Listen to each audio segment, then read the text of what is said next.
Greetings, everyone, and thank you for listening to us. Just to be clear, this podcast will be handling a story with some very mature themes, such as drug abuse, occultism, cruelty, extreme violence, foul language, and others. Please, if you do not feel ready to listen to such content, consider listening to some of our other shows instead. Thank you.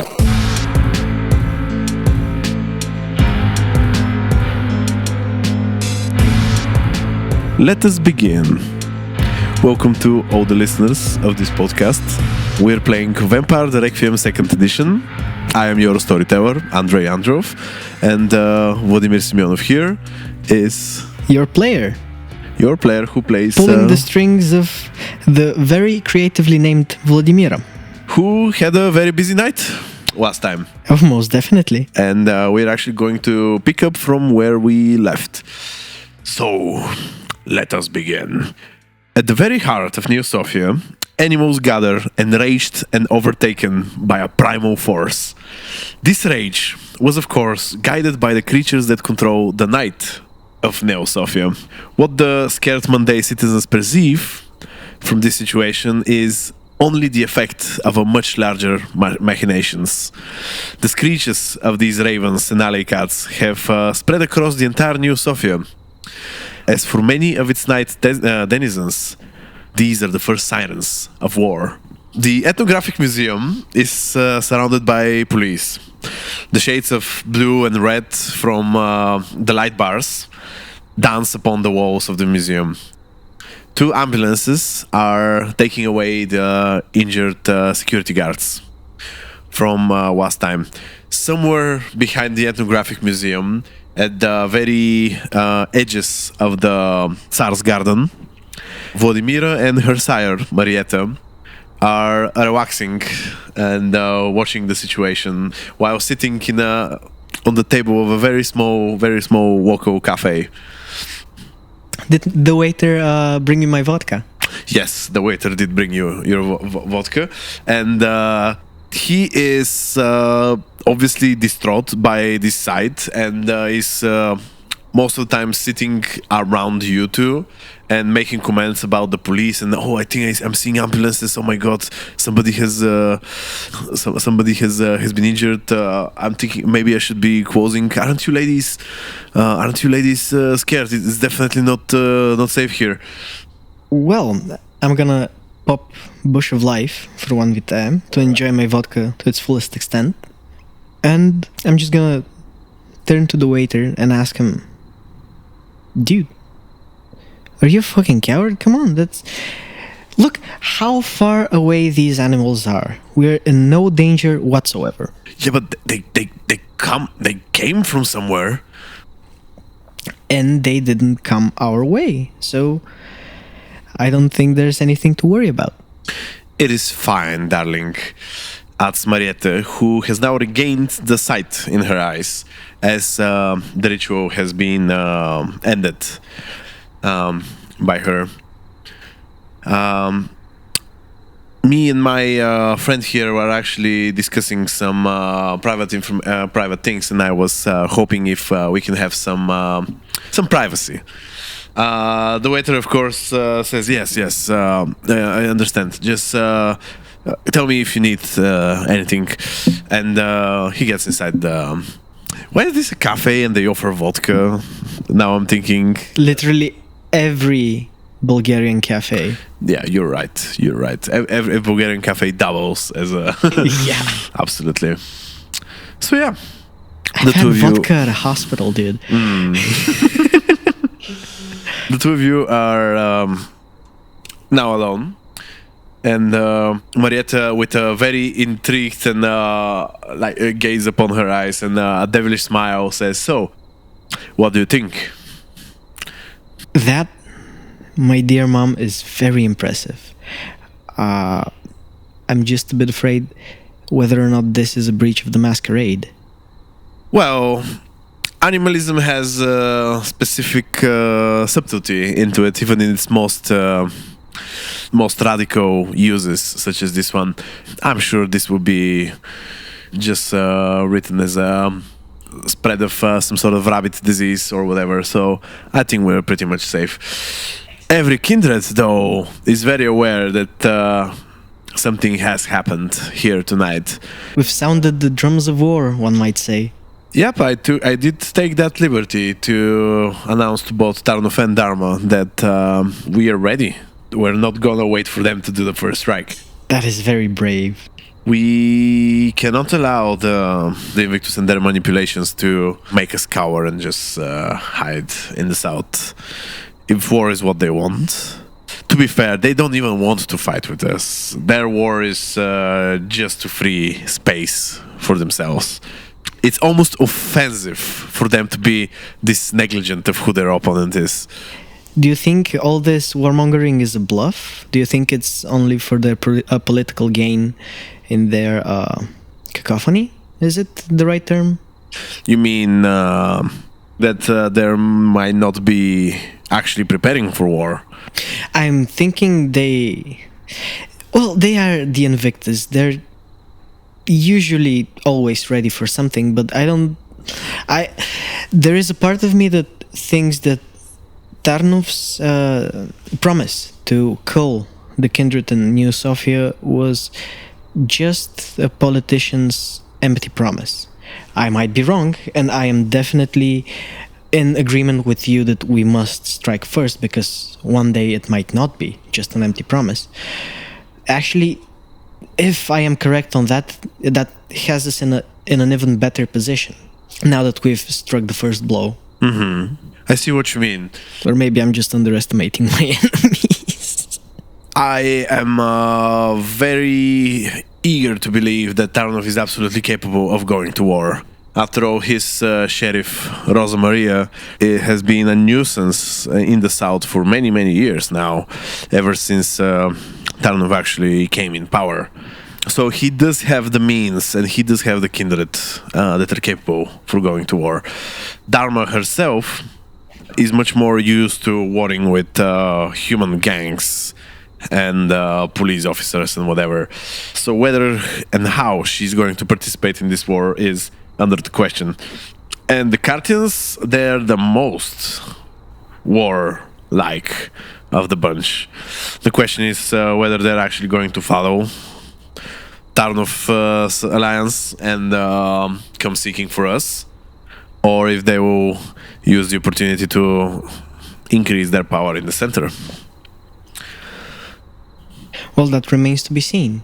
Indeed. I have some hopes for the Cartians that they wouldn't be as stupid as to join Tarnov's forces, but I mean, I guess nothing is beyond them. We have a brief history of alliances with both the Invictus and the Cartians, so it is possible that the wind blows in any direction. But first we need to show that we the Crones are a united force that they shouldn't be dealing with lightly. After that, we can think of alliances and everything else. But that's not something to worry for tonight. Tell me about your mission. Well, it was a Pyrrhic victory. I barely got out of there. I got the information. I tell her as I pull out the pieces of paper from my sleeve. But the kindred who manages the museum happened to be there at the time and caught me. I had to lie my way out of it. Somehow I managed to. But he got some of Stitch's devices in the process. Okay. He took them away from me. Hopefully, she won't be too cross with me for that. I mean, it was a burner phone and some sort of USB stick. It might be a good idea for us to inform her now so she can take precautions. And she gives you her phone, already dialing up Stitch. Okay. Hello? Marietta, what's going on? It's your little sister, Vladdy. Why are you on Marietta's phone? Where's yours? Do you want the good news or the bad first? Did you break something? I'll fucking kill you if you did. Well, technically I didn't break anything. I just kind of lost everything. You what? I got. You what? I just pulled the phone away from my ear. I start to hand it back to Marietta and tell her, I don't think she's in the talkative mood right now. Marietta takes the phone and says, Stitch dear, Vladi here has successfully completed her mission, and although we did have to deal with some of the Wako kindred in this area, and we paid a small price of losing some of your devices, I am definitely sure that we will figure out a way to replace them, and you can spend the rest of your night to minimize your damage. And you can hear that Stitch is starting to like starting a very long tirade of screams and whatever, but Marietta just shuts her phone off. Oh, fuck. Well, that's dealt with. Oh. Yeah. Well, I definitely hope this doesn't come around to bite me in the ass. As you're drinking and she's finishing her cigar, a familiar crow lands on the ground in front of you and the table, and you can glance the scared face of the waiter from the inside, like, oh, they're coming, you know. And the crow caws a couple of times, and Marietta says, apparently that kindred has escaped the museum and is now making a run, although his body is quite damaged. What do you think, Vladdy? Shall we go visit him, or do you think this is enough for the night? Well, I'm usually not a vengeful person, but I think that would be a very good bonding experience, Mom. Well, let's go then. She leaves enough to pay for your tab on the table. Bids farewell to the waiter from the glass, sends him a air kiss, flying kiss. Anyways, and she starts heading towards one of the small streets that are going away from the ethnographic museum. And actually, both of you find each other on a small turnover. Oh, the stairs. Yes.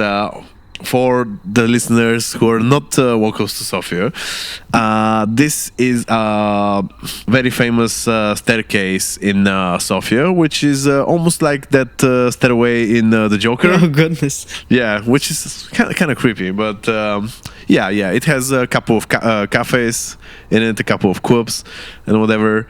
It has a very intimate atmosphere. And as both of you stand on the top side of the stairways, you can see the wounded kindred with missing parts of his body stumbling his way down the stairs.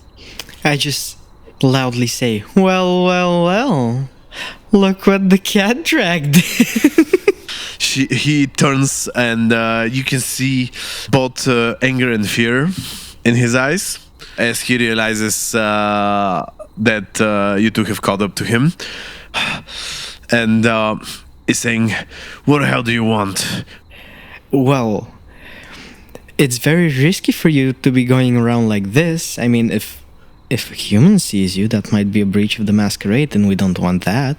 Yeah, in all honesty, that good suit that he had is now completely torn, and you can see he has like big chunks of flesh missing from all sides of his body, including one of his eyes is gone. Yeah, that's what I imagined. Yeah, most likely packed away by a crow or something like that. But yeah, he definitely looks very shite.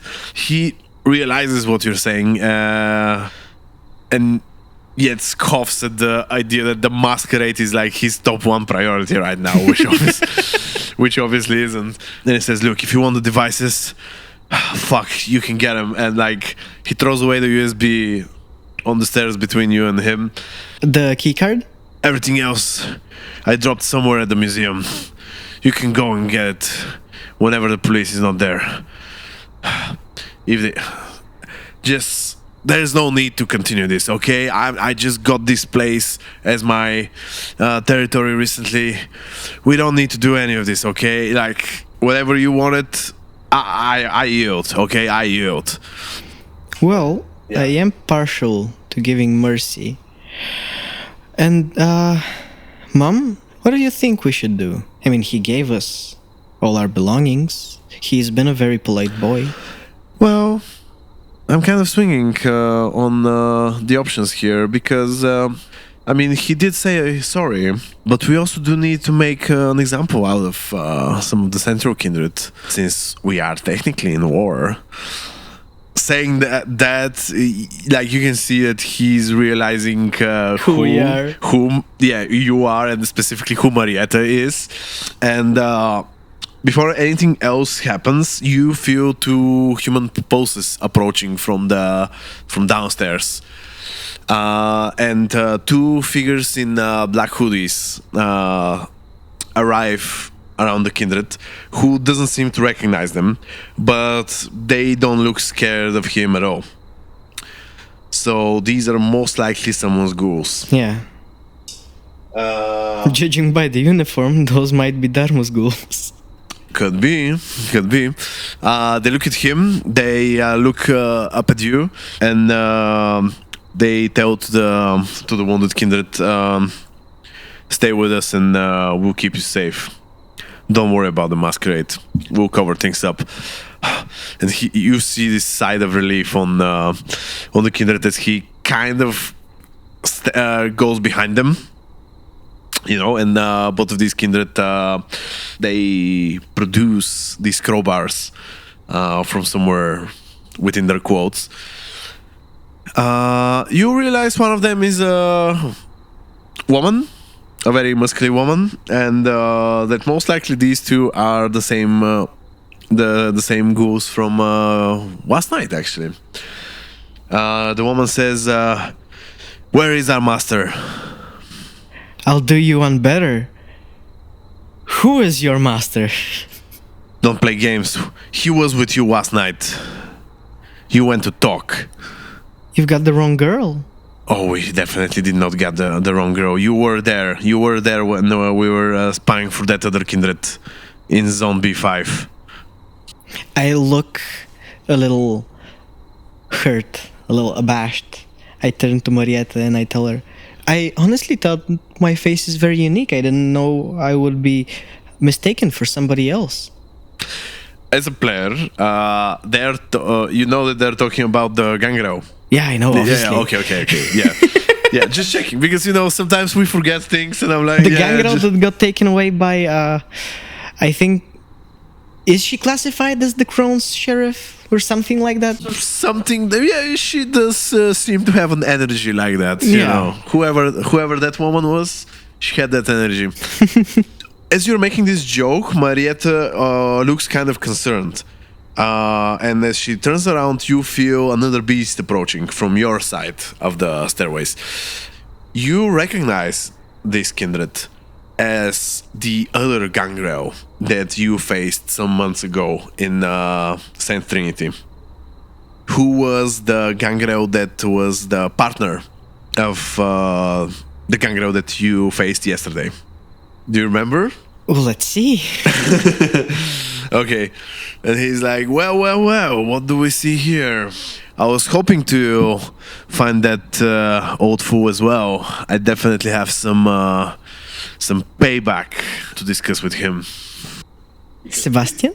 No. This gangrel was the one that got smashed by the garbage container. Well, both of them got smashed. Oh, fuck me. Yeah, one got thrown in the garbage container, after which the garbage container was used to smash the other one to a pulp. Oh, yeah. Yeah, so... Yeah, both had a very unique experience. So that was the one that's thrown in the garbage, or the one that got smashed by the That's a good question. container? I'm not sure. Let's say this one is the one that got smashed. Okay. Yeah, because he definitely looks a little bit more vengeful. The other one definitely was more diplomatic about things. So he does sound like he was the one being thrown in the garbage, not under the garbage. So yeah. You can see that his hands are slowly morphing as like yellow sickly qualls are starting to pretty much tears most of the flesh of his fingertips, and these huge they're not paws, but they're like, yeah, his arms are now prolonged and they look very dangerous, honestly, as he's approaching the two of you. And he says, these two little ghouls are seeking for my friend, who is their master. And they say that you had a meeting with him last night. You care to explain where my friend is? Well, you got me a bit confused right now. I mean, what's your friend's name? I can help you search for him. Throw me manipulation plus subterfuge -2. Dice. -2. Yeah. Okay, so that's 6. That's still 6. Okay. Wow. Wow, Vladi. I am scared. That's 2 successes. Well, he also got 2 successes. Well, I guess it's a coin toss. Yeah. So. Yeah, he squints at you the same way Daenerys Targaryen squints at Sansa. You know, like. Oh, we should start doing video recordings for this. Yeah. The body language is amazing. Anyways, and it's like, look, it's not like I'm not going to enjoy taking out the answer from you in the hard way, but I'm still giving you one last chance. Marietta here steps in front of you and says, it might be a good idea for us to separate for now. How about you deal with those two ghouls and finish the Deva? And I'll deal with this one. Well, okay, but I gotta warn you, I don't have my fighting pants on. Oh, true.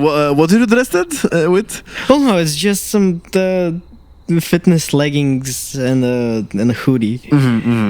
I'm just trying to say that I never wear my fighting pants. Yeah. I am awful, horrible, horrendous at fighting. Says, alternatively, we can just run. Let's go with a tactical withdrawal and call a cab.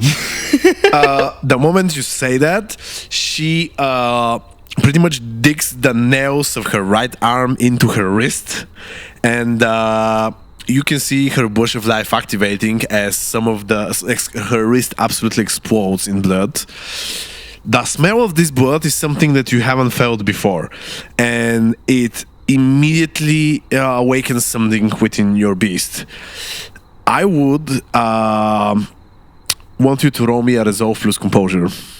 As you're doing that, you can see the same thing is happening to the gangrel in front of us, in front of you. 1 success. You do manage to withhold the beast, which gives you a beat. Oh, excellent. Right? Was that what was happening? Yeah, it does give you a beat. The gangrel, though, fails his resolve plus composure.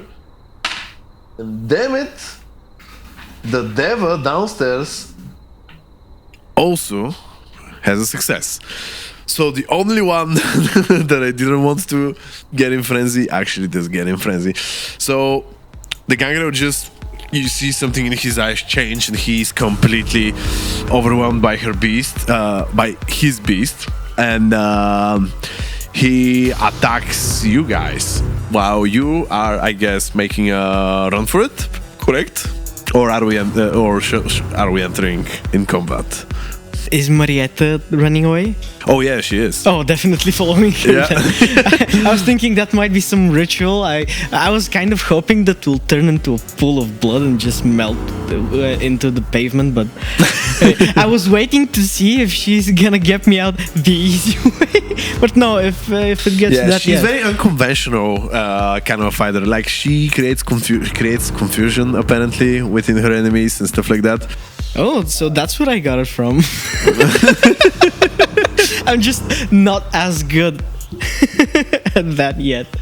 Basically, it's not really in your benefit for the gangrel to be in a frenzy, but I guess she was hoping to turn the tides in some specific direction. So yeah, that gangrel definitely wants to hurt you most. So can you do me a stamina plus dexterity? Stamina plus dexterity. Yeah, okay, that's 4 dice. 2 successes. 2 successes. Okay, let me just see what the gangrel is going to do. Well, you have 2 successes. He has only a single success. Oh yeah, definitely. Yeah. So you are managing to outrun the gangrel, who, because of these long arms that he transformed for combat, he actually turns out to be slower than you. Not only that, but Marietta actually manages to like kind of flank him and manages to bite him at the back of his neck, taking away some of his strength as the 2 of you keep running. So, or more like she stands with him while you are beginning to run. You see, actually, roll me a wits plus composure. Okay, that's 5 dice. 5 dice.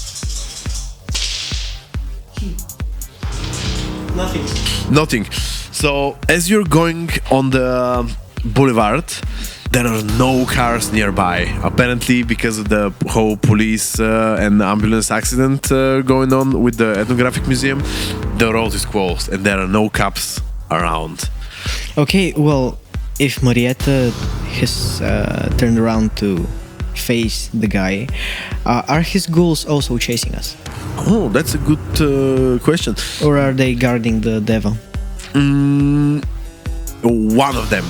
One of them is coming after you, and she is ignoring the gangrel and Marietta because they seem to be locked in a fight, and is going after you, which is quite bold for a ghoul to attack. Well, for an armed ghoul against defenseless little Ventro. And fuck me, I'm not good at any type of fighting. You made me kill my fucking dog, she says.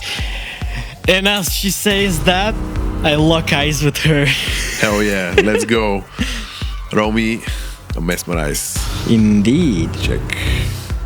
And she rolls, so what? Resolve. Resolve and blood potency. However angry she is, her mind is very vulnerable right now. 3 successes. There is not even a wall that stands between you and her mind. The moment your eyes connect, you are already inside her mind. Well, I just quickly tell her, run away. She stops, shaking. Her eyes are still full with anger. You can almost see that there is a battle. Should I run away, should I fight, and stuff like that, as she's trying to rationalize this thought that is in her mind that I should run away. And you can see this disgust at herself as she runs away from you. Meanwhile, Marietta versus the gangrel. Ooh. Okay, so Marietta does manage to do some hitting against the gangrel. So her nails are naturally sharp, and she manages to take one of the gangrel's eyes as they fight, which only angers him more. And as he swashes with his claws through her, pretty much she gets a huge wound across her entire chest, and she screams from pain, which is not normal for Kindred to feel pain. So something is wrong with the claws of this gangrel. I mean, she did just use Bush of Life, but I'm gonna sprint over to both of them. So you are joining the combat against Marietta and the gangrel? Yes. Okay, so My tell intention? Yeah, tell me your motivation. I want to make him let her go. Okay. So, because I'm trying to simplify the combat, because fuck combat rules for the Requiem, I don't like them. Okay, he wants to harm you before her. So he's going to do an attack against you while you are doing a roll that is trying to get her to safety. Okay. Pretty much, right? This is what we're doing. Okay, so he is going to. So you have to roll me dexterity plus manipulation. Very well. Wow, he's rolling an attack. Just give me a very, very quick second. Can I willpower it? Yes, you can. Can I get one more dice? Oh yeah. Die. Or you can just reroll one of the poor dice.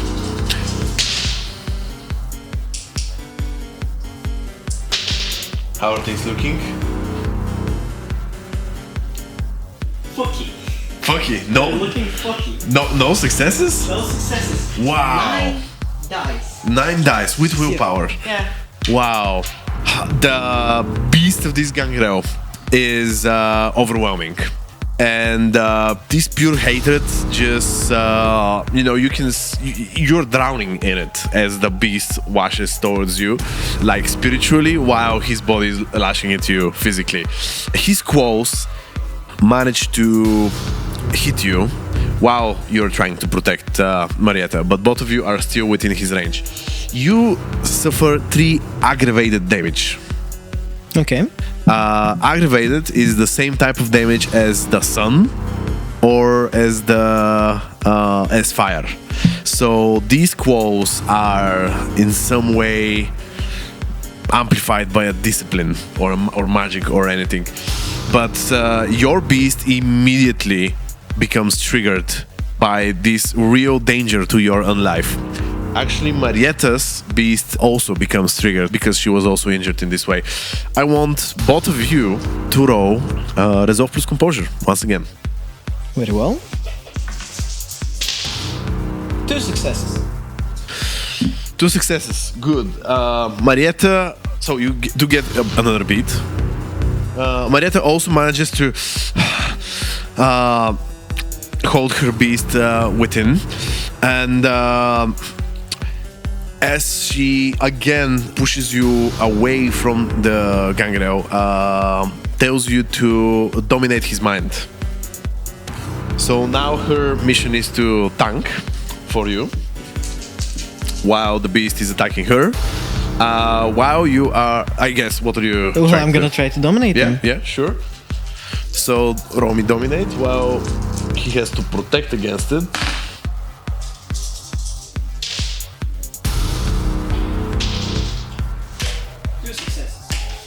You do manage to dominate him, but before that, he's going to make an attack against Marietta, which will miss. Okay, good. So the sharp claws manage to pretty much pass through where she was before she ducked, and most of her hair is cut off from the swash. Oh, she'll regenerate that. Yeah. And as she has ducked, his beastie eyes walk with yours, and you pierce into his bestial mind. What do you say? How many words was the... Let's say 4. Well, I'm just gonna tell him, you lost, escape.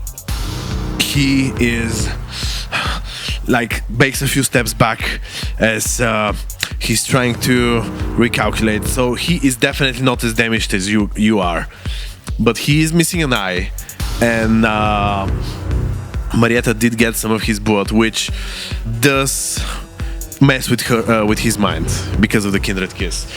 So as he's realizing that you two are, after all, 2 kindred and he's a single one, he does retract the qualls that turn back into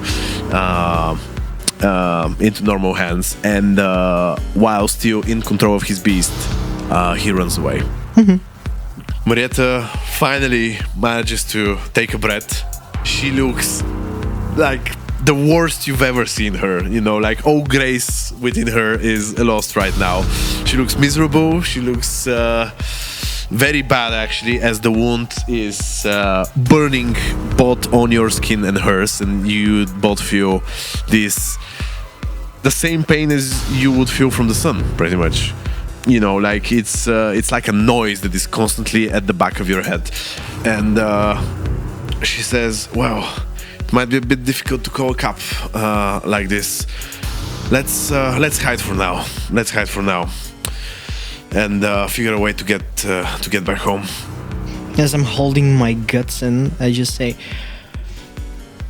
well, that wasn't the best ending of our evening, but it could have gone worse. You still have the letters, right?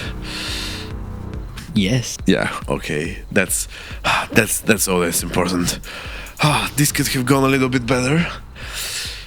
I expected that wounded kindred to succumb to the beast, but he turned out to be stronger-willed. Well, that's a lesson for me. Oh, damn it. So, let's see if Marietta can have an ally to call. Yep. She makes a couple of phone calls. The first few are pretty much people that can't really help her. And she gets more and more frustrated until she does manage to call someone who can come and take her. As the two of you are hiding amongst the smaller streets of pretty much this area we are in right now. So this is like Serdica, the old bathrooms, and so on and so on. The old springs as well. A jeep stops nearby, and you do get a call to approach. And as both of you enter the back of the jeep, you see two people in front. One of them does not have a pulse, the other does. The guy that is driving is a ghoul, apparently.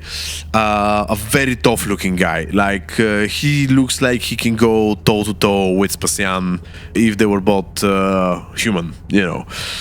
So, like, a buff biker guy, pretty much. Yeah. The other dude looks very weird. Like, it has something eccentric about him in his eyes.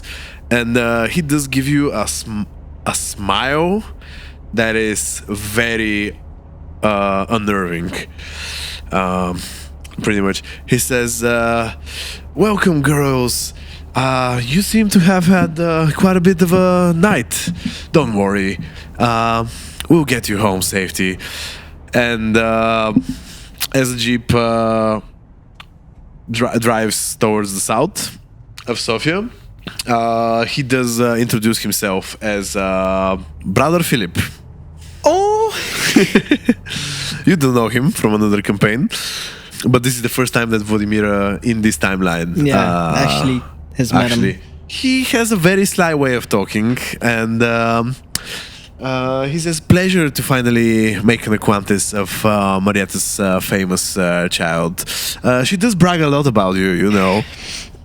Well, what can I say? As I'm holding my open stomach, I was hoping for a more formal meeting, but it is very nice to see you right now. I just look forward to us, having the chance to properly sit down and talk, in less adventurous circumstances. Sadly, the night is almost over, so after we send you back to your house, I would have to bid you farewell. But it's so wonderful to finally make an acquaintance. After which he does go back to Marietta and asks her, I am hearing some very disturbing news of pretty much the entire Sofia going to war against the South. Why am I not informed of this? This has been going for like a few weeks now, is it? Marietta says, well, I was eventually going to get to you, but right now there are other allies that I'm preoccupied with contacting and informing. He says, dear poor me, nobody really bothers to keep me informed about things. And and I am like stalking everyone's blood like banks and everything, and I'm doing so much work for God's name. And you already have your Holy Bane, right? Which is you do not wake up on holidays. I do not wake up on a Sunday. On a Sunday, yeah. Like God intended. Yeah, so the mention of God, like, it doesn't in any way affect you, but you do feel a strange tingling on your back as he does say that. Yeah, like a very uneasy feeling. Something that had not happened before. Pretty much you have this little chat with brother Philip, who you learn is the kindred who operates one of the codes of the crown. And yeah, from that code, apparently they produce a lot of ghouls from there. And but also they do a lot of bloodletting rituals, which allows for him to not only feed but to prepare blood for other kindred from the crown. So he's the farmer of the crowns. Well, not to be impudent, but it might be a good idea to have something to eat right about now. I am obviously willing to pay. I wouldn't ask for a favor like this, but seeing the condition we are in, when we wake up tomorrow night, we might not be as happy-go-lucky as we are now. He looks at the buff guy and says, Ludmil,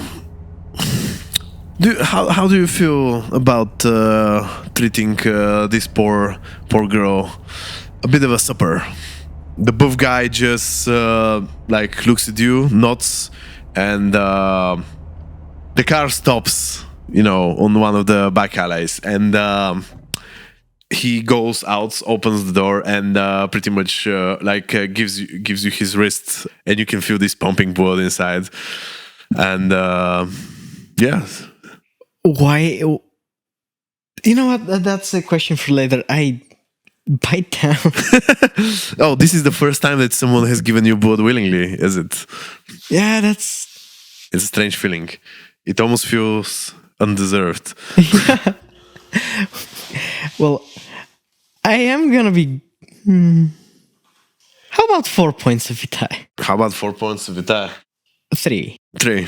All All right. yeah, 3. So you do drink plenty from him, and you can sense that the guy is kind of like losing his conscience, and you feel a little swap on your neck as brother Philip says, now dear, he's still our driver, like, don't drink him dry.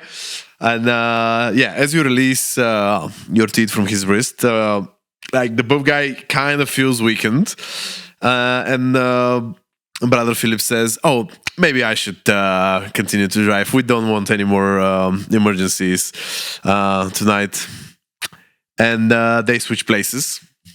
And soon after that, they leave you in front of the alley where the house is. Apparently, brother Philip... no. Brother Philip is definitely invited in the house. So he does leave you in front of the house.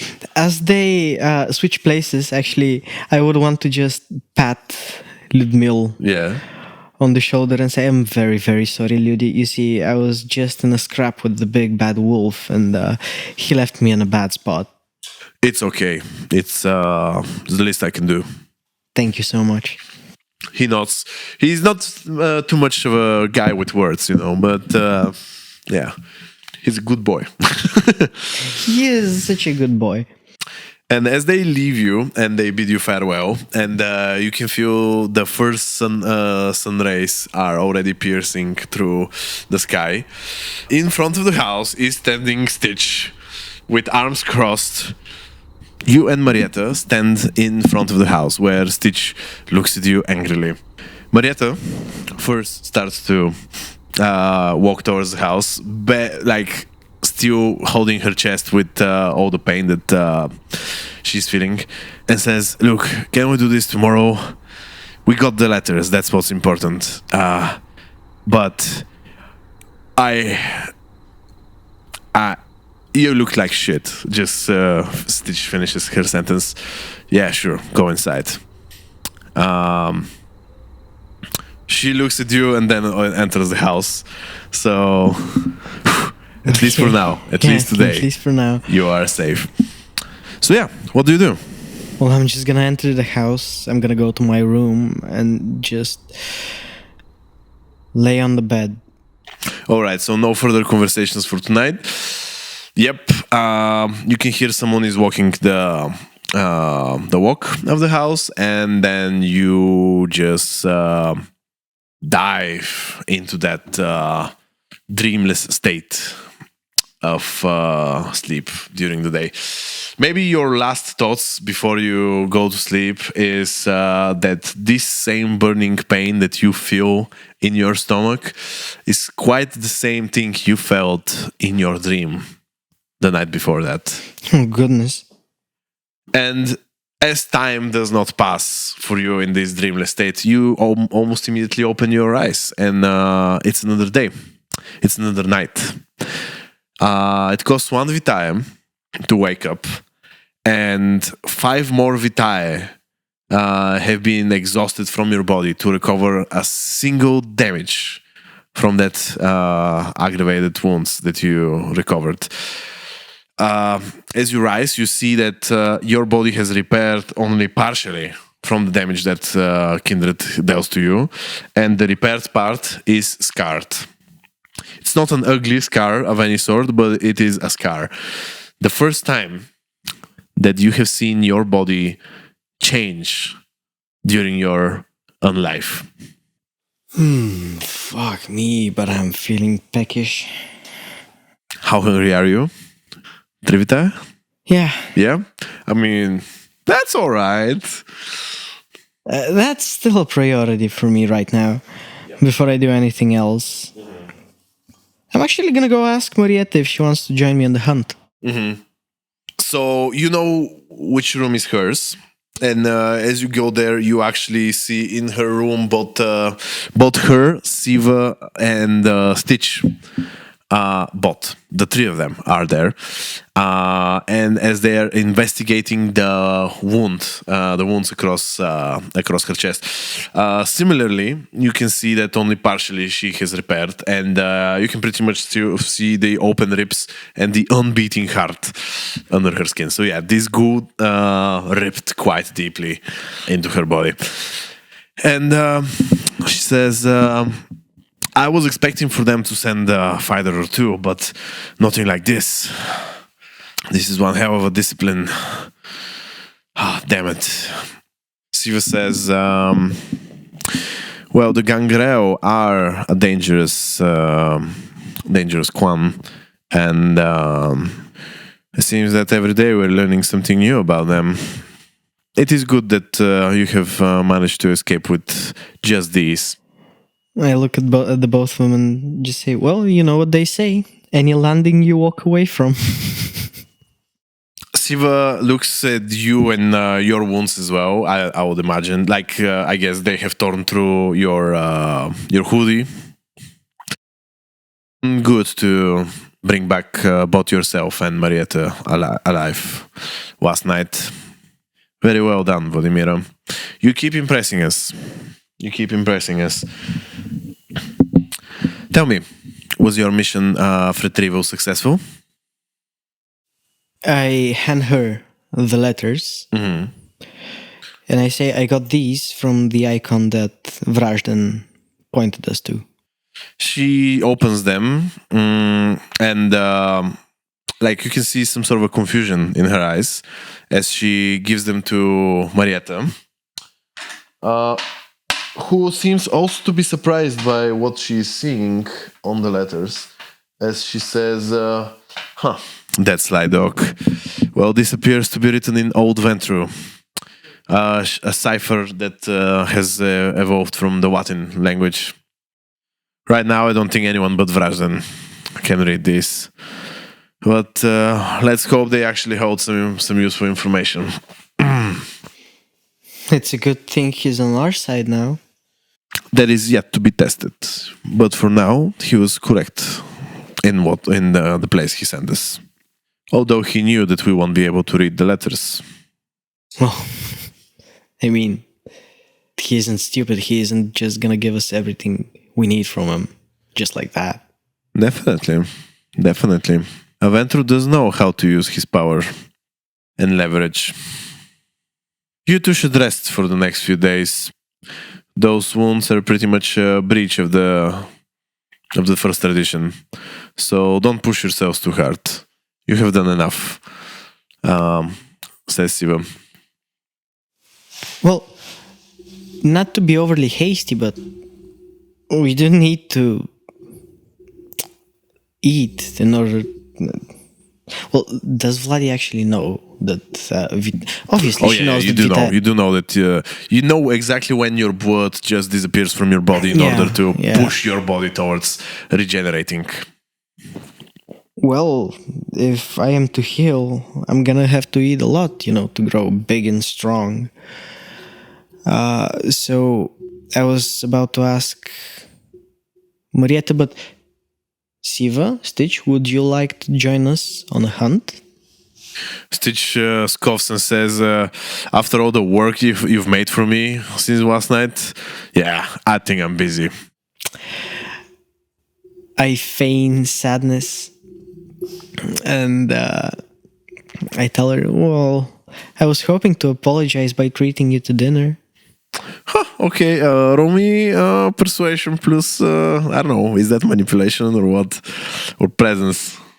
Or wits? Okay, persuasion plus wits. That's 6 dice. See, she's not only good at lying. Hell yeah. She seems only to be good at lying. Oh wow. Okay. Yeah, Stitch gives you a little smirk. You're not really sure. Is it genuine? Is it fake? And she says, another time. How about you come to my room 10 minutes from now and give me a little bit of a debrief on what happened last night? Yes, ma'am. And she goes out of the room. Siva gives both of you a little note and says, I appreciate the invitation, but I do prefer to hunt alone, as my methods are a bit unorthodox. As she says that, be careful. And do you want me to send Radust to help you? Marietta says, yeah, sure, why not? That would be a bit of help. Excellent. We've got a little bit of jail bait for our victims. I mean, she is a student. She's a university student, so no jail bait here. Oh, thank goodness! I wouldn't want to break the law or anything. So yeah, Siva does leave the room, and yeah, both you and Marietta are now in her room. Her room is a little bit like the combination of a love den and also like someone that is too much into the occult, you know. So it has a very old style, like you would say. Her room is like you have taken it from a very authentic, like movie or a theater set from the early 1800s. Yeah, Victorian era. Yeah, exactly. If there are any sex toys, I do not want to know about it. Yeah, I'm not describing anything. There are handcuffs somewhere. I said I don't want to know about it. All right. I sit next to her on the bed, ignoring the handcuffs. I put my hand on her shoulder and I ask, how are you feeling? It's nothing. It's just have to get used to the new image. But other than that, oh yeah, her hair has completely regrown. So pretty much the scar is the only thing that has changed about her. But yeah, I'm doing fine. I haven't taken much worse than this actually before. But I have been taken down properly, sent into torpor and whatnot. So this is nothing new. It's part of the end life. It's just that, usually I don't put myself in such situations. And it's interesting. It's interesting how well coordinated this all was. Well, if they did send out such big hitters against us, it's a good thing those guys think they lost the encounter. Yeah. Definitely. That was a show of your discipline. Very well done. Very well done. I almost feel ashamed of failing so miserably with mine. But, it does happen.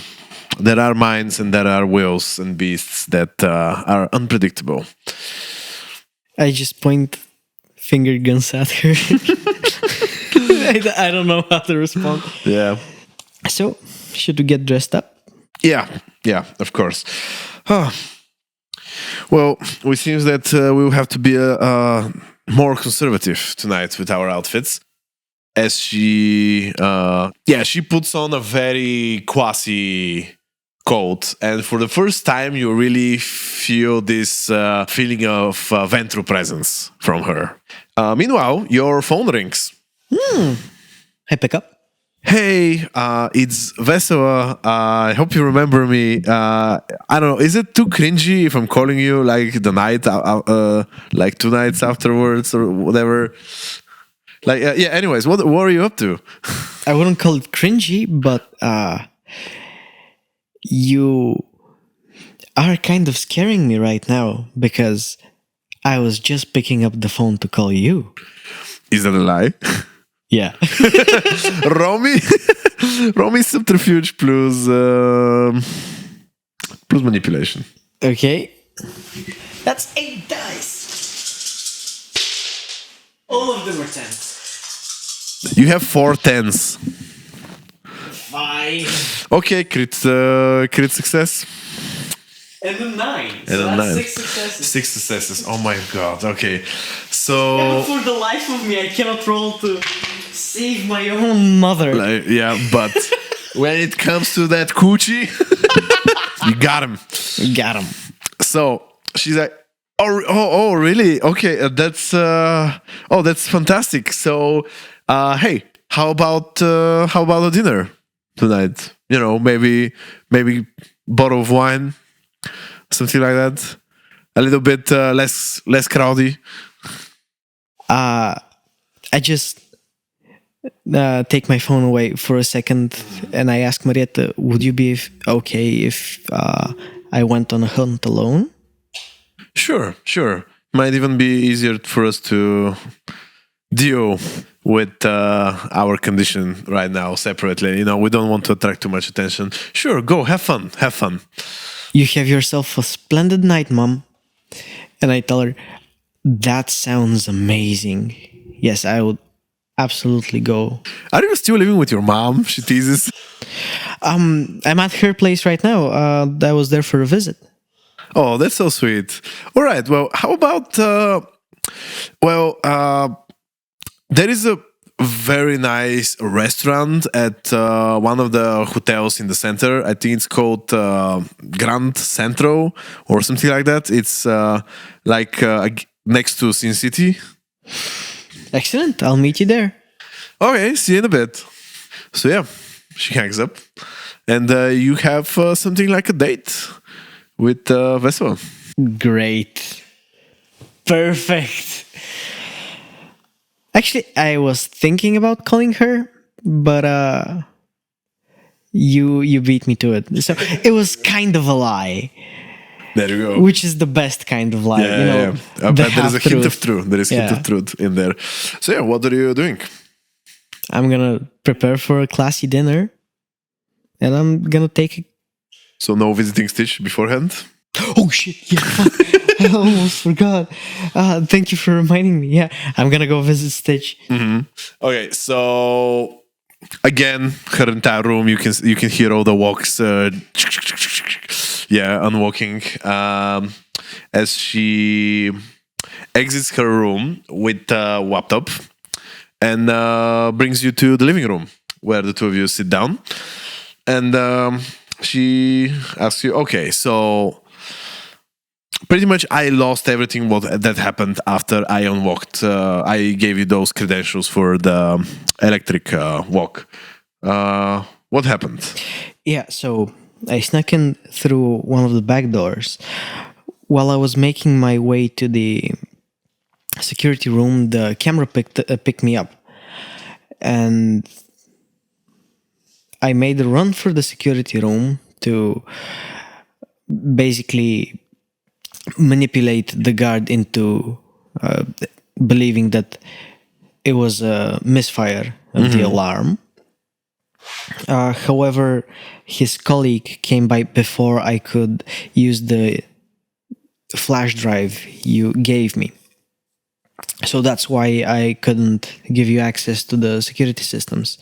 From then on, I went into the gallery itself. That's when I used the key card. And sadly, after I took the letters, I was found out by the proprietor of the museum, the true owner, who shook me down and believed that the thing I took from the painting was actually the flash drive you gave me instead of the letters. Idiot. Well, we can actually play with this. Yeah. Okay. What after Once that? again, I'm very, very sorry. We tried to get the drive back, and that's actually how we got to meet the gangrel and how we got into a fight. Because we wanted to retrieve your devices, but we couldn't. It's fine, I guess. I hate losing my toys, but it's nothing important. Actually, if those fools do try to trace anything back to us, I can actually counter-hack them. I just need to prepare for that. Okay. You didn't do that bad. I'll give you that. Just don't lose any of more of my stuff when I give them to you, or I'll just stop giving you toys. I will do my best. With that, she very unapologetically just goes back in her room. Yeah, not quite the social type. Yeah, She is. picked up on that. Well, I guess I'm off to a date. You're off to a date. So, I guess you pick up a taxi. Yes? Yep. As soon as I'm away from the mystical shield, I pick up a taxi and I go to Grand Central. Sweet. So, I do hope that's Grand Central, but yeah, pretty much the hotel that's right next to Sin City. It is Grand Central. Absolutely. In neo-sofia, it is Grand Central. So, Sin City. You haven't seen this place in, few weeks? Something like that? Probably a month. Probably a month. All right. So, the place just looks just as abandoned as before. Although recently, apparently, some sort of a fire has happened inside. Sin City is pretty much infamous of how often it catches fire. It seems that it might not no longer be the Elysium anymore, for one reason or another. Oh, it's not like I'm gonna go in there and check. Yeah. But it looks like human activities have been happening here because of this last fire, right? So it would be very weird for them to find the bar and the offices that were being in use and stuff like that. So I pretty much you can suspect that after Tarnov has abandoned the central territories, he has demoted this place from its status of Elysium. He probably torched himself. Yeah, maybe. So yeah, that's one less Elysium inside Sofia. Yeah. Bit of a shame.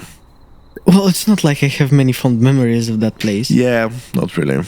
But it is gonna get a bit crowded if this keeps on going. Well, there's the killing. So yeah, Grand Hotel Sofia. Kill him right back. Yep, Grand Hotel Sofia. No, what Grand Centro Sofia or whatever. We know what we're talking about. So you see in front of the hotel Vesela in a very nice dress, and yeah, she's done her hair. She has the makeup and everything, and yeah, she just she looks amazing. What are you wearing? Well, Nothing, I guess, that leaves your that leaves my belly, open. exposed. I will opt. You should have asked Stitch for help with that. God, some of her medicine. fuck. I might do that sometime in the future, but for now, I've got formal pantaloons. Formal pantaloons. Okay. Yeah, with an elegant off-the-shoulder top, not skin tight, Mm-hmm. and a bit frilly around the All arms. right. All right. Very classy. Very classy. Yeah. A lot of top energy. So yeah, she gives you a compliment, and My, aren't you just the bombshell? well, same back to you. How have you been? How have you been? Oh, I had a very eventful visit to my mother. It was. We went to a museum. Oh, We- that's sweet. we had a nice evening together, and yeah. How have you been? Well, this and that. It's been some busy days, and I honestly feel a little bit of a burnout. So I just said, "Fuck it, why not call that girl from the co-op and see if she's up for a dinner? You know, to relax a bit, enjoy a nice evening, and so on." A good rest is the key to an effective work etiquette, I guess. I mean, that sounds profound. Okay. So yeah, the two of you go as inside. Yeah. Okay. As I offer up my arm, I look at her and facing the entrance to the restaurant. I say, "Shall we?" We shall. Yeah. The reservation has already been made. You are sat by a waiter. Pretty much the entire restaurant has like there is no wall. It's just a window that looks towards the street, Boulevard Hristobotov. Nothing really impressive that you can see on that street other than the ugly building of Sin City. But you know, the atmosphere in the restaurant is very nice. It has some sort of an old school, you know, like it almost feels like you're in an antique shop rather than in a restaurant, Yeah. right? So yeah, what are you ordering? Okay. I'm gonna order a. Let me think about it. I'm gonna order a double whiskey, a Vienna Schnitzel, and I think that's for now. Yep. The dessert will come later. Beautiful. She orders just a bottle of red wine and some pasta dish with mushrooms, for example, something like that. Yeah. So yeah, tell me about you. You know, I don't know. I feel super ashamed. You know, like I don't usually go on dates that often. You know, like. But yeah, you just seem so interesting, and I'm just curious. What does a girl like you do? In a shitty place like neo-sofia? Well, the past couple of months have been very life-changing for me. I used to devote my life to the trading business, you know, import and export. Wow. I still do. It's still my source of income, but I have picked up a few different hobbies, I should say. I am trying to get more into history. Oh, okay. As That's, of the past few weeks.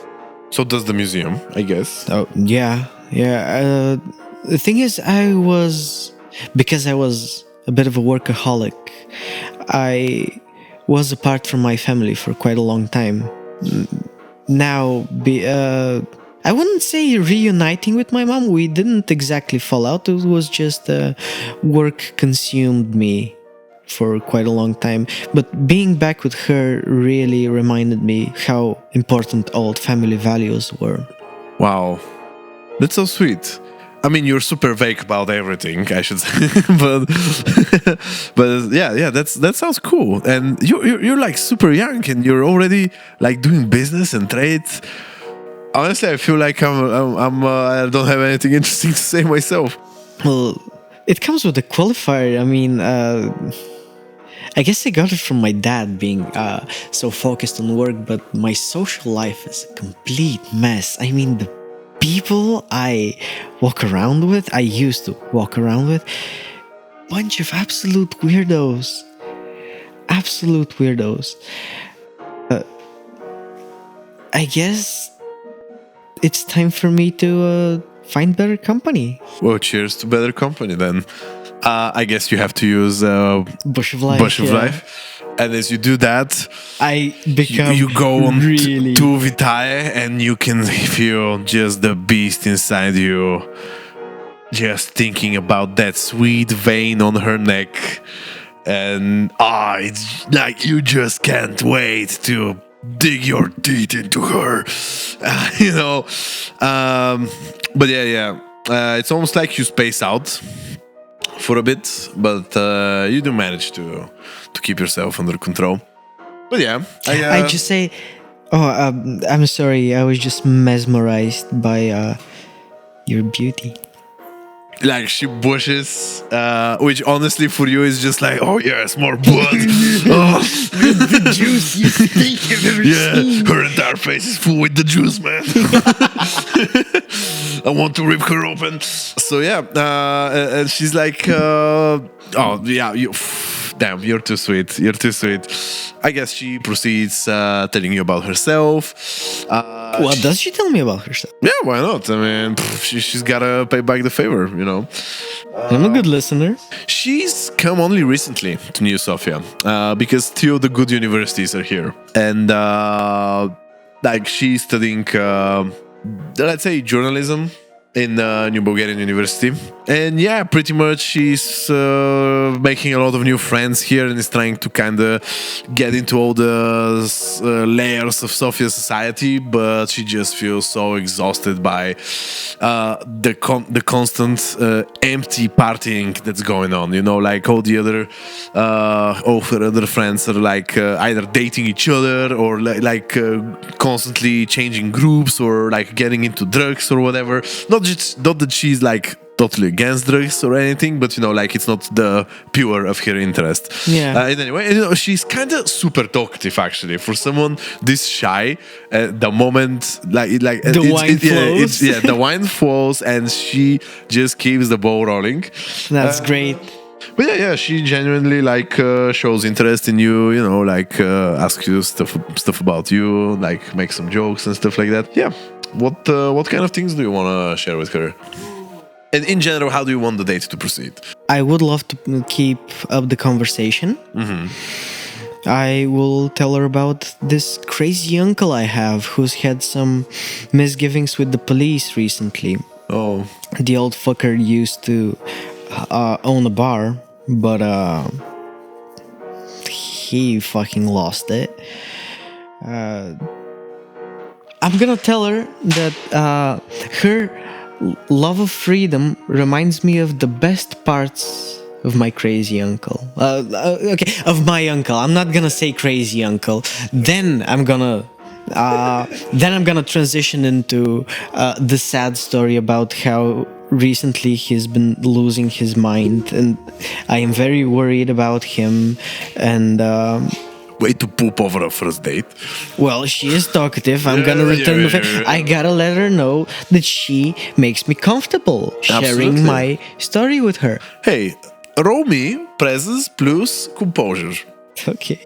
I love how we are summing up the entire campaign 1 on a dating simulator inside Vampire the Requiem. Like, presence plus composure, was it? Yeah, okay. Yeah. That's 5 dice. 2 successes. 2 successes. So yeah, you do make a good impression with those stories and everything, you know. And she's like, you know, like the night is young and everything. Do you maybe like want to go back to my place and I don't know, like watch a movie or whatever. Oh, I am definitely in a movie mood right now. All right. Well, yeah. How about we ditch this place? Yeah, let's ditch this joint. Fucking bomb. Don't even leave a tip. Yeah. No, joking, obviously. I will ask for the check. Mm-hmm. Obviously, with me having all the drug money in my lots of, not all of the drug money, but lots of drug money in my wallet, I'm just gonna leave around about the 300% tip. no, definitely not. You don't get rich by overpaying. Although, yeah, I was gonna make a meta joke, but no. But me, with the outfit I'm wearing, I'm just gonna pay the whole check, take her by the hand, demonstrate the most condensed top energy that a tiny petite girl can exude. Furious top energy. Intimidating top energy. No, hopefully not intimidating. But I don't think Vladdy is exclusively a top. I don't feel like she would be. But this night, definitely that's how she's feeling. Because oftentimes she does decide to go the girlier way. Not to imply that gender norms are okay or anything and all that. And the bottom needs to be girly, and top girly. needs to be manly. Obviously not. I'm just using a language shortcut right now. I don't want to offend anyone. It's okay, man. So yeah, we go back to her place. Before you go back to her place, as you're leaving the hotel, you hear another woman's voice. Excuse me, miss. I think you dropped something. I love how your smile just disappeared as I said this. As you turn around, you see this woman that looks like in her early 30s, maybe. Very gorgeous, very beautiful, nice business red dress as well. She seems to be a client of the hotel because she's at the registration. There is a bodyguard that appears to be with her. And what you realize is that she does not have a pulse. Okay, fuck. Yeah, like she comes towards... polite to just walk away, so I'm gonna go over to her. Mm-hmm. She hands you a box of cigarettes, which is absolutely not yours. Thank you very much. I think we've seen each other somewhere. Are you like... are you also staying in the hotel? No. Me and my beautiful lady over here were just here for a date. Oh, that's beautiful. That's wonderful. Oh, I don't want to interfere. Dude, why are we not recording video of this? I love your face right now. I just lean over and in a hushed voice I say, I'm sorry, is this your hunting ground? Oh, no. It's okay. I just happen to think, I'm just saying hello. Yeah, it's very nice to meet you. I'm definitely sure we've seen each other somewhere, but I can't really spot where. Do you mind if I ask you for your name? Yeah, sure. Vladimira. Vladimira, my name is Dharma. And she gives you her hand. I shake her hand and I say, it's very lovely to meet you. Pleasure as well. But I don't want to interrupt your date. Can I give you my number? Just to say hi sometime. Sure, I'd love to. I just kind of whisper, I am kind of new to the, undead business, and I'd love a few pointers. She nods. Gives you are they called visit cards or like contact? Business card. Business card, yeah. She gives you a business card. Apparently some sort of a fashion studio or a photographic studio or something like that. Photograph studio, yeah. And she says, you ladies enjoy your night. And she just turns back to the reception where she is talking with the receptionist. So yeah, you just met the new prince of the center. Apparently. See, thing is, sometimes it's better to be stupidly honest because, well, names are not unique. And you wouldn't think a crone would be so stupid as to... I mean, there is no reason for her to believe you're a crone. Yeah, obviously, but she might soon learn of my name. Probably. Well, honestly, none of the gangrels asked me for a name. Yeah. So, fuck it. Yeah, it's fine. It's completely okay. I was just being a polite citizen. Okay, well, I return back to Veselem. She's like, well, that was an awfully obvious flirt she was doing. Are you sure? Because I felt fucking intimidated. Maybe she was flirting, but she was horrible at it. Well, as long as I keep you for the night, it's all right. Oh, there's no contest there. All right, so what, you guys grab a taxi? Yeah. Well, I don't trust her to drive after all this wine. Yeah, true. Drive safely. Even if you're on that. Yeah. Yeah. So the two of you go to her apartment, which is in some distant... You know what? Let's say Nadezhda, or in English, Hope, the name of the district. So yeah, she's living in one of the few blocks that are there. Although she's a student, shouldn't she be in Student Village? She should be in Student Village. I mean, there are many possibilities. I have colleagues from the Technical University who live in apartments that used to be... that belong to their families, that they used to rent out. Absolutely true. Absolutely true. So yeah, she does have her own apartment in Nadezhda. So yeah, you guys go there. And yeah, she does offer you like more wine. That's the only thing she has in her place. I'm gonna accept the offer. Actually, I am going to ask her to fill a glass for me, but I'm not gonna drink it. Yeah, it might be too dangerous to use Bush of Life Yeah, right now. definitely. I'm gonna ask her, by the way, what movie do you have in mind? Oh shit, I didn't. Well, I didn't actually think of any, but you know, we can pirate something, or we can like do Netflix or anything. I'm feeling like a romantic comedy. Oh no, that's too cheesy. You know. But yeah, like she stumbles on her own words. So I don't know. What do you want to watch? You pick the movie. I just put my hand on her chest. And her heart is beating so fucking much. Like, dude, fucking tear that shit up. Come on. Like, and the I tell beast her, well, you've got the comedy part covered, so let's move on to the romance. All right. Oh, fucking smooth. Damn you. All right. So what do you do? Kiss her. You kiss her. She does... Wait, you kiss her? You do the vampire kiss or you do the human kiss? Human kiss. First the human kiss. Let's go. Get some, hell yeah. Let's get some build-up. Yep.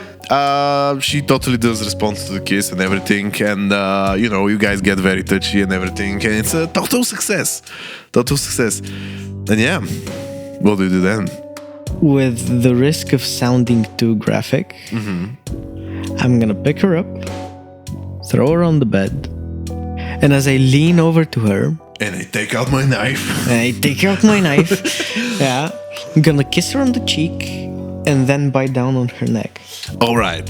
So, because you do have the wanton curse on you, let's say that your beast is so seduced, so wistful, and yet so hungry that I would have to have you roll a resolve plus composure check. Oh, goodness me.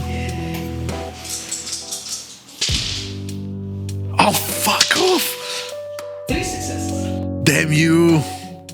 Damn you, man! Maybe next time I'll kill her. Yeah, you like snap out of it as your teeth are already inside her neck and she's moaning from the intoxicating pleasure of the kiss, but you are in control. Get another beat. Dude, today I just filled you with experience because of these resolve composures. Oh, damn it. Can I just ask? Yeah? Is her blood still as invigorating as it was before? Oh, right. She did have the invigorating blood. Let's say today, no. Or why not? Why did I say she had an invigorating... what did I describe last time? You told me that she was so lively and so full of energy. Then yes, this person is definitely vigorous. So every point of blood that you drink from her is worth 2 vitae for you. Well, that's good because I'm gonna drink 4.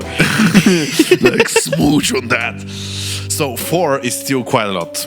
Right, so although you're not killing her, you are sending her in a very weak and anemic state. That is true. But you totally fill yourself up to the brim. And yeah, that blood is just so delicious, and this person is just so cute and innocent.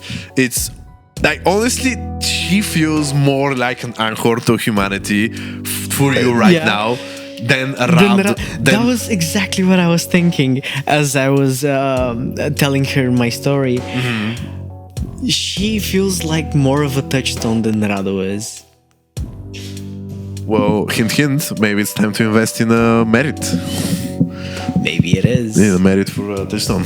Or maybe I can get more dice for dominate. Yep. Yeah, we'll see how it plays out. Yeah. But as I drink my fill, she does try to undress you at some point, which may be a problem since your wound is still there. Oh well, she does try. Yeah, I mean, she's so weakened that pretty much you can say no, another time or whatever. Yeah, what do you say? How do you? Well, as far as I know, the kiss kind of sends you into a trance. Yeah, definitely. And it's not like I'm just gonna lay down and sleep beside her. Oh, yeah.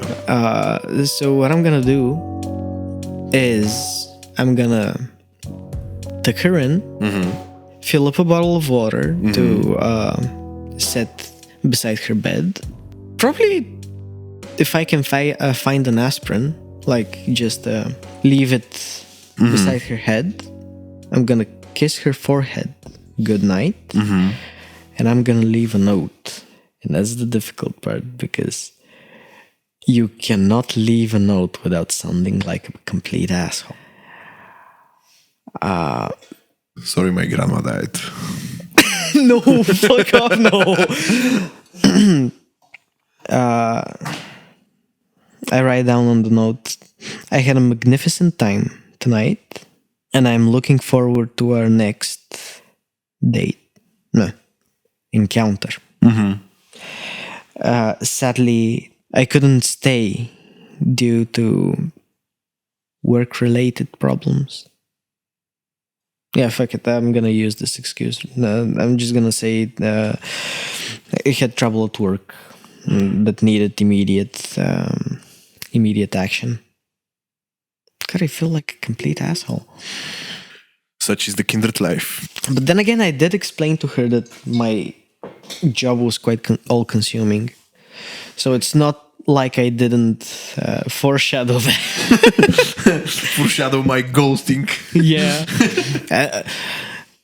I didn't ghost her. I'm gonna call her back. Hell yeah.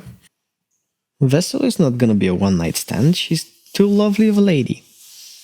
So yeah, as you start to try to leave, you actually stumble and you realize that you are drunk. That I am. Because, Why am I drunk? Because apparently, and you feel more drunk than you've ever been during your own life right now. And you realize that because of her vigorous blood, somehow your body right now is too alive. Oh, Like it's almost like you are in a state of bush of life or a semi-life or whatever, but the alcohol that you drank and the alcohol that you drank through her blood is kicking in very strongly right now. So you almost fall on your head. Yeah. And she's like, oh, be careful. And, she just continues to sleep. Oh, sweetie. Oh, shit. Well, I know what to do in this situation. Mm-hmm. I'm gonna stay low, semi-crouched. My hands on the wall beside me. Yeah. To stabilize me. And I'm just gonna slowly make my way out of the apartment. Okay, so because of course the elevator was broken, because this is Nadezhda, you have a very long trip downstairs. Oh, yeah. Yeah, which includes a couple of stumblings. And eventually, as you get in front of the building, you realize that the wounds from your stomach are actually bleeding. Oh, son of a bitch. You're not losing vitae, Yeah. but whatever biological function that your body produces blood is happening, it's also coming out, and your pants are pretty much ruined. Oh, fuck. I love those pants. Yep, they were good. They were quite expensive as well. That's nothing for you. Well, for now I'm gonna call a cab. Hold on. Can I... From the mailboxes downstairs, because she's in a... Yeah. I'm gonna take a brochure for some supermarket. Biwa. Bill. Productive placement. Excellent. Biwa, if you're listening to this, sponsor us, please. I'm literally gonna be selling sausages in the intro of the podcast. Hell yeah. I don't care. Or ketchup Heinz to be vampire. Yeah. I will promote related. Heinz ketchup even if they don't pay sponsor me. Us. All right. But still do, please. So I'm gonna call a cab. I'm just gonna hold the brochure over my waist. I guess my crotch as well. So the cab picks you up. Where to, miss? The South Park. Hope you don't mind me asking, but you smell kind of bad. You're not gonna puke in the car, right? Because you're gonna clean that shit up. I just hand them 20 lev. 20 lev. Say, if I do, I will clean it up. All right. Oh, wow. Yeah, sure. Whatever. Okay, let's go. Let's go. So yeah, the guy sees that you're not doing very well, and leaves you be pretty much on the back seat. Are you on the back seat or are you in the front seat? I'm back seat. Back seat. All right. Don't want to be bleeding all over. Yeah. It's a smooth drive, non-eventful, up until you get to... Wait, so for you to go to South Park, you have to go through Boulevard Vitusha, right? I think so, yeah. Yeah. So as you get on Boulevard Vitusha, in an episode of a little bit more Cleanse of Mind, you realize that the cab is driving... in the middle of the road, like between the two lanes, yeah. And the taxi driver is kind of in the mirror. You can see his eyes are closed. I'm gonna tap him on the shoulder. Let me roll a quick dexterity plus stamina, for example. I got an idea from a friend who learned about this podcast and told me, because I was telling him about how many times I have to play a taxi driver and the different archetypes of taxi drivers, and he said, dude, 2 days ago I had a taxi driver who had narcolepsy. Oh no. And this is what this guy has. Congratulations. He totally does not wake up. And as you're doing that, you can see these lights just completely consuming the side of the car, and you feel the immense hit from, I don't know, like a jeep or something that just sends the taxi flying and you in it, and you feel the metal. So yeah, ironically, the night in which your body feel the most alive, you also feel so much fucking pain. You're still a kindred, but the pain is real. You are sandwiched in this car, drunk as hell, and you can smell the foul stench of your wounds from your stomach. And this is now in the air. You can smell the blood of the driver. Also, apparently he's still alive, or he's holding on to be alive or whatever. What are you doing? I'm gonna curse at the cab driver. I'm gonna call an ambulance. I'm just gonna tell him there's been an accident. You're in the car still. I'm still in the car. You're absolutely sandwiched in the car. Like you can feel that parts of your body are crushed. Actually, you take 4 lethal damage if it was a human, but because you are a kindred, you gain 4 bashing damage. Son of a bitch, this is gonna take more Vita to... Well, 4 bashing damage is 2 Vita. Yeah, and 5 more for one of the wounds. Yeah. That's 7, and 1 more for waking up. That means I'm gonna wake up at 2 Vita. Again. Next evening. That's a bit of a fuck. Yeah, sorry for railroading you into a narcoleptic taxi driver. Well, it's all part of the story. It's part of the story, yeah. Can I exit the taxi? Is it on its side? It's you are right now head down, so you are flipped upside down. Oh, so nothing's blocking the door. I'm gonna exit the taxi. The door is kind of halfway through your chest. Well, I'm gonna exit through the other door. Fuck it. Alright. No, I mean that the metal from the door is piercing your chest, is what I mean. You would need to do a strength plus stamina check in order to free yourself from the metal. Vlad just took such a deep sip from his bottle. He needed that.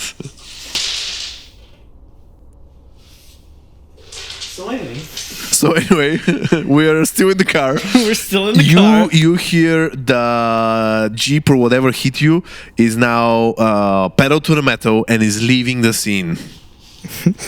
I just shout, "Yeah, right, you better leave, you son of a bitch." You can hear the taxi driver, oh, what happened? Oh, damn. Oh, Did you have a good nap? Miss, are you alright? Well, no. This is the most... You're channeling your inner Stitch. Yeah. Fuck.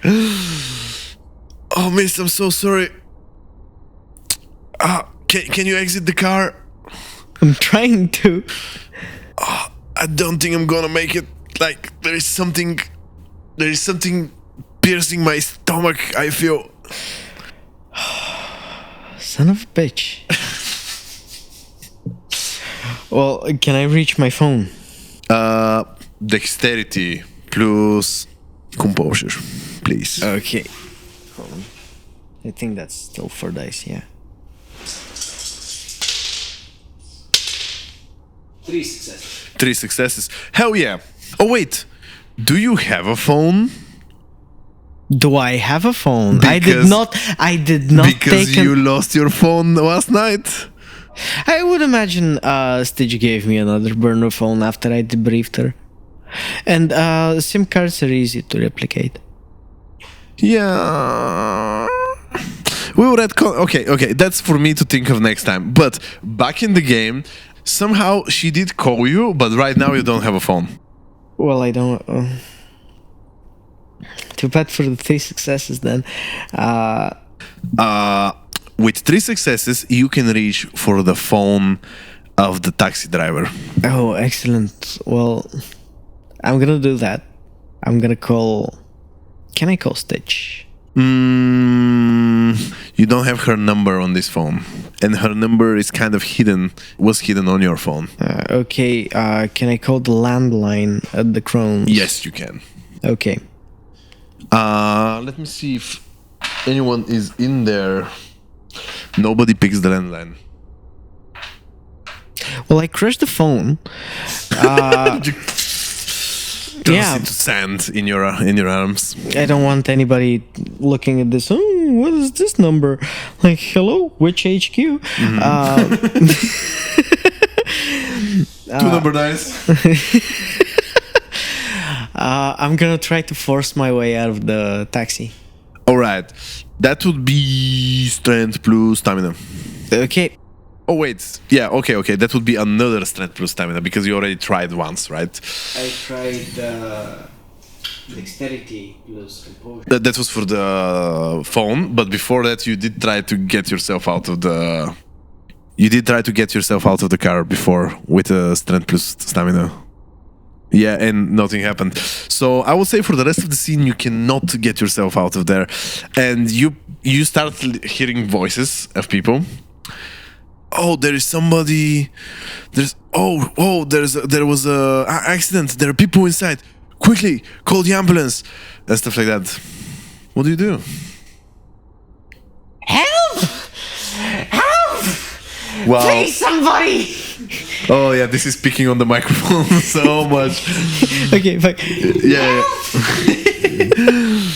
So Vladi starts screaming for help, and it's not really hard to fake because the pain is very real. The pain is very real as that's happening, and very quickly you can see some people actually starting to try to drag you out of the car. Someone like picks I don't know, some like loose metal piece or whatever, and like starts to try to Leverage the the door. Actually, let's see if we can get you out. Come on, humans, do something. Come on, humans. Nope, not even the fucking humans can get you out. Damn, what the hell do we do? Let's see how the driver is doing, because I think that guy might actually. Yeah, I think you start to feel the pulse of the driver slipping away. What do you do? Can I at least... I don't think I care about him enough to do anything, honestly. Mm-hmm. He was a fucking idiot who decided, narcolepsy doesn't hamper my ability to be a cab driver, so fuck him. Well, there's nothing I can do, really, right now. If you use a point of vitae to boost your physical abilities, I can allow you to roll again. I'm kind of hoarding my vitae points because otherwise... You'd wake up with 1. Can I? Oh, I was hoping for this. Can I use a point of vitae to boost myself and then lick a bit off of... You can straight up dive your teeth inside the driver's neck. You know, if you think he'll survive. I mean, well, no, there's enough outside of him, honestly. Yeah, true. Yeah, all right. Yeah, sure. Give me a quick... just give me a dexterity check. Just a dexterity. Just a dexterity check. What the fuck? Okay. That's a single success. So you do use your vitae to give yourself more strength, and you manage to gain a vitae point back. Yes. So there you go. And now you want to free yourself from the car? Yes. Strength plus composure, please. Plus 2 dice because of the increased strength. Okay. Let's go, lesbians. Lesbians, let's go. I'm gonna use a willpower. So that's 4 successes. 4 successes. So you pretty much tear open the door, and for the humans it looks like they finally managed to help you, but it's you, and you're bleeding, and they're like, oh my god, miss, the ambulance is gonna come, don't worry, they said 15 minutes or something like that. I just pat whoever told this to me on the shoulder, and I said, good, he needs help. Oh yeah, sure. And the people, like one guy enters inside the destroyed taxi. And I just leave. Okay, so there are other people that are looking at you, and they're like, "Miss, come here, sit down," and everything. Do you stop or do I you just ignore them. You just ignore them. Okay, and what does Vladi do? You just continue going towards the South Park. Yep, just walk towards it. Destroyed quotes and everything, bleeding, wounds in your stomach. How close am I? It's Boulevard Vitusha. It's a 10-minute walk. I can do it. Oh yeah, absolutely. Romy, I'm gonna stealth it. Yeah. Romy dexterity plus stealth. I am gonna do exactly that. Yeah, this was part of the episode. So honestly, we started with a murder session in the center of Sofia, which somehow went to a dating sim, which somehow went to catastrophe. Interesting session. Whoops! One success. Somehow, all these police cars and everything and people, you just disappear into the shadows of the street. Excellent. And you are a missing victim of a car incident. Yeah. How horrible. Yep. And you managed to get to the house. I am gonna ask who's at the house, first of all. No one. No Apparently. one. Yep. Even Stitch is not there. Oh, that's interesting. Well then, can I find a telephone book? Telephone book in the house. Like someplace that would have Brother Philip's phone on it. Okay, give me intelligence plus investigation. Okay, just a second. How many do you have? 2. Only 2. Yeah, that's 2 successes. You have 2 dice and you rolled 2 successes. No. 2 points in investigation. Ah, okay. 2 successes. Nice. Yep. You do find some sort of a note addressed to somebody that you have no idea who that person is. It's like thrown away, but somebody has used it as a book, as a bookmark. But yeah, just say Brother Philip. It does have his number. I'm gonna call him. Yep. From the landline? Well, I don't think I can find another. Yep. So you call him from the landline, and he says, "Stitch, dear, is this you?" I'm sorry, Brother Philip. It's Vladi. Oh, hello, Vladi. Is everything okay? I'm glad to hear of your voice so soon. I'm very, very glad to hear you as well. I am very sorry to ask this of you, but you did mention you are filling blood bags, and I would love to buy some from you right now. Oh, sure. Let me just see. I'm a little bit short right now. I can arrange something tomorrow. Is that going to be all right? We do have a session within the Brotherhood, and I can restore. Thank you very much. That sounds great. Yes. Would you like to maybe meet me and join our meeting? Tomorrow? Yes. It would be a perfect opportunity to, introduce a new face to the Brotherhood. I would love to. Sweet. Looking forward to. I would send Mill to pick you up. How about that? Excellent. Sweet. I hope you have a wonderful evening, Miss Vladimira. Same to you. Hangs up the phone. I'm gonna go to the fridge and see if there are any blood bags in there. The fridge is not even in the electricity. Oh, God. Yeah. It's a totally decorated fridge for this house. Fuck. Well, I mean, they've bothered to have a fridge. I think they just didn't bother to take it out of the house. Could be. Well, okay.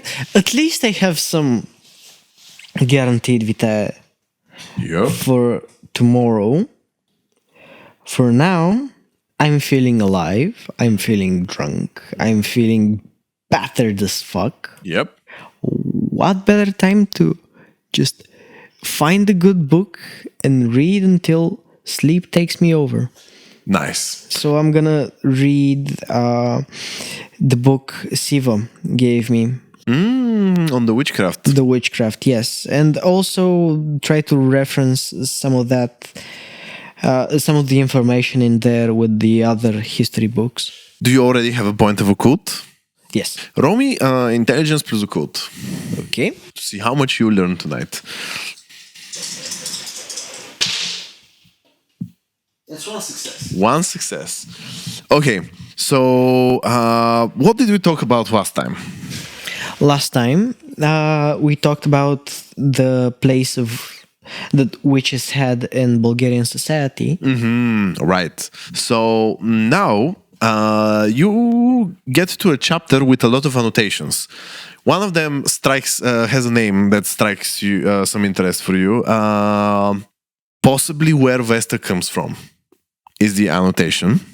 The chapter is about a specific family of witches, as they call them, which came from the Roma nomads that have entered the Balkans some centuries ago. And this Roma family is known as the Mehet, who were pretty much worshippers of dead, and they were scary even for the other Roma people. They're known for abducting children, and they were pretty much like the boogeyman during the 18 and even early 19th century of Bulgarian history. And yeah. Parts of the veil from the masquerade apparently was somehow lifted and did end up in an officially published book. Damn. That is really quite fascinating. While I'm reading, does somebody enter the house? For the sake of ending the session, I would say that because of your wounds, you do get sleepier earlier tonight. Yes. So while you're reading, you just feel the weight on your body and you descend back into that dreamless state. Well, for Vladimira, sometimes dreamless. Yeah, sometimes dreamless state. And you feel your body as it begins to repair. And this is how we end our session tonight. Thank you for playing. Thank you very much for hosting me. Oh, this was a wonderful episode. This was this is wonderful to play, honestly. Yeah. All right. Thank you for everyone who listened, and see you next time.